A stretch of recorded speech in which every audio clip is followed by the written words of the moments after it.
Yes, ukisikia bundi ametua kwenye mtaa basi ni namna hii. Ni kama hiki kinachotokea katika mitaa ya Msimbazi. Msimbazi hapaeleweki jambo sasa hivi, sio kwa mashabiki, sio kwa viongozi. Mashabiki hawamtaki kila mtu kwa sasa. Ilianza Mangungu, sasa ni mwekezaji Mohamed Dewji Mo, hawataki kumsikia. Sijui ni nini kimepita Msimbazi, lakini mambo ni vurugu mechi. Sijajua wanapitia changamoto gani nzito ya namna ile, lakini hebu wasikilize hawa mashabiki wa mnyama. Leo hii nafikia hatua Yanga wajenga uwanja, lakini wa kwanza kusema tutajenga uwanja ilikuwa ni Simba. Lakini Yanga ninavyowaona uwanja utajengwa pale Jangwani na itakuwa bonge la uwanja na tutapata aibu, sura zetu sisi tutaziweka wapi? Lakini wa kwanza kabisa kusema tutajenga uwanja ilikuwa ni Simba, na ni Mo huyu alituambia bwana, kinachofuata sasa hivi pale kutakuwa na gym, kutakuwa na uwanja. Bwana Simba msio na wasiwasi, miaka inaenda. Sasa hivi katotea mkeka, sasa anatudai. Kwa sababu mkimtikisa kidogo anakuambia na wadaini hela zangu. Sasa hivi anataka hela zake alipwe. Na sasa hivi kuna mahesabu hapa anataka akaguliwe, ikiwezekana ndani ya mwaka huu apewe hela zake. Na sisi tunasema sisi Mo hatudai hata mia. Kwa sababu gani? Hakuna sehemu hata siku moja amaye kusema kwamba jamani nawakopesha. Kumbe ina maana alikuja Simba kwa ajili ya kutukopesha. Tungeenda benki tu kwenda kukopa. Na imeenda baya zaidi, imefikia hatua baadhi wanachama wa Simba bado wanaendelea kumwamini Mo Dewji. Sijajua walilogwa kwenye design gani. Unajua kulogwa kuna aina tatu. Kuna kulogwa kwa fikra. Umeona bwana? Yaani wewe muda wote tunamwiba moto. Sababu ha moto. Na kuna watu wamemloga Mangungu. Mangungu mbaya. Ukimuuliza sababu nini anakuambia mbaya tu. Sababu mbaya tu yule aondoke. Tupe sababu basi. Leo tumekuja na suluhisho kwamba anayetakiwa ndani ya Simba aondoke ni Mo Dewji. Haya, msikie na huyu. Tumempa masaa 72 Mohamed Dewji amebeba vilago vyake aende. Aje sio timu ya familia. Simba sio Simba kupewa mkopo. Kama alikuja Simba kwa ajili ya mkopo, kwa nini asiseme?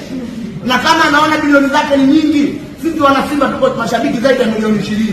Atuambie tutachanga hata kwa 10,000 tutamlipa hela gani? Kwanza nikidai. Yaani hii ni noma. Hii ni balaa. Mwingine huyu hapa. Hatukuachi tena kama sisi tunapita na wewe mwanzo mwisho. Sasa hivi ulikofikia pesa zako ikiwezekana kuna watoto wako yatima wanataka kusaidiwa huko. Sawa? Wapo kibao watoto yatima na huko ndo kusema wabaya kupata thawabu zaidi. Pengine kuliko huko kwenye mpira. Sisi ushatusaidia kama thawabu Mwenyezi Mungu atakulipa. Kwa hapo ulipotusaidia kwa muda upa na tosha. Sasa hizi peleka watoto yatima huko. Kuna mashule atakuwa kujenga kwenye taifa hili. Watu wanataka misaada huko. Peleka pesa zako huko zikawahudumia hao, utapata thawabu zaidi palipofikia hapo. Kwa sababu kama jina ushapata. Mohamed Dewji tajiri namba ngapi? Namba 1 Tanzania. Ulikuwa namba 1. Mohamed Dewji tajiri namba 12 barani Afrika. Lakini mpaka Musepe anakujua vizuri. Gianni Infantino kakupigia saluti kakupatia Benjamin Mkapa kwenye African Football League. Maana yake anakutambua. Anakutambua kazi yako. Sasa kama umepata heshima hiyo na utaizi unataka kutuorozeshea madeni tukulipe. Basi sio Simba Sports kwa sababu mpaka sasa wewe ni mfadhili Simba. Wewe sio mwekezaji wa Simba. Uwekezaji Simba bado. Simba bado tunaendesha mfumo wetu kizamani. Hiyo bodi ya wakurugenzi ni bodi hewa, bodi kimvuli ambayo ina watu karibia 200. Hiyo yote maana wewe unawalipa. Kwa hizo pesa unazodai Simba si bilioni ngapi? Hizo ni pesa ambayo unawalipa wafanyakazi wako ambao wanasimamia pesa zako. Sio Simba Sports. Na kama kuna kiongozi kasaini ambaye katoka upande wa wanachama kasaini pesa hizo, huyo sasa tutadili nazo na pesa atalipana na familia yake. Na huyu hapa ni shabiki mkongwe maarufu kama GB64 64 GB. Msikie. Simba Juma Salum kama maskini kwa sababu ya Simba. Viongozi hao mbona wenzenu hawakuwa na tamaa hizo? Angekuwa na tamaa hizi Simba ingekuwepo. Juma Salum yule mwenyekiti wa Simba alikuwa anatembelea Pijot. Na alikuwa mfanyakazi wa serikali mtumishi na ana hela zake. Lakini kwa sababu ya Simba hakutaka siku kutembelea Toyota wala kutaka kutembelea Nissan. Kwani zilikuwa zipo? Au Discover si zilikuwepo? Lakini kwa sababu ya Simba. Mzee Dalali yule maskini mpaka leo. Mzee Dalali kwa sababu ya Simba. Yes, ndo kazi ya Simba Day. Kwani Mzee Dalali hakuziona hizi hela? Hakujua kwamba hii timu ninaweza nikafanya hivi nikapata hela? Azim Dewji 93 tunaenda finali, anatumia pesa zake. Alishindwa kuiuza Simba. Sasa wanatakiwa waangalie hawa viongozi wa nyuma walipopita walikuwaje na wao wanaendesha hii timu vipi? Sawa. Tena wamepata bahati. Kipindi kile hakuna wadhamini, hakuna nini, ufadhili. Nyinyi mmeletoa uwekezaji. Timu sasa hivi inaingiza mabilioni ya pesa. Wenzao hata kuuza jezi zilikuwa ziuzwi.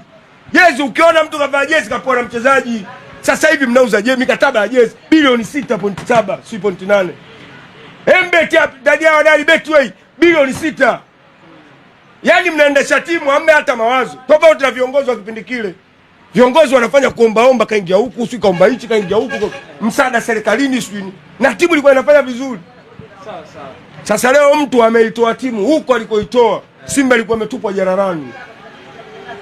Simba inadaiwa mpaka chapati na Kaduguda. Kaduguda ananunua chapati. Sasa alisema Kaduguda, na wadai Simba chapati zangu ni mwanunulia Morogoro.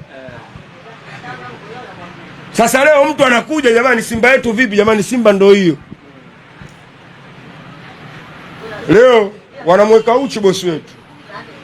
Simba tulikuwa tunateseka kipindi cha Manji hapa. Mbuitwite, Lage anakwenda kumsajili Mbuitwite. Yanga wanapita naye juu kwa juu airport pale. Hatuna hela. Tunarudishwa milioni 48 zetu lazima hapo. Hello, nyumba ya jirani inaungua. Tuandikie maoni yako hapo chini kwenye comments, lakini pia usisahau kulike, kushare pamoja na kusubscribe channel hii ili tuendelee kupeana habari kemkem za kimchezo. Ni kutokea hapa Spotify.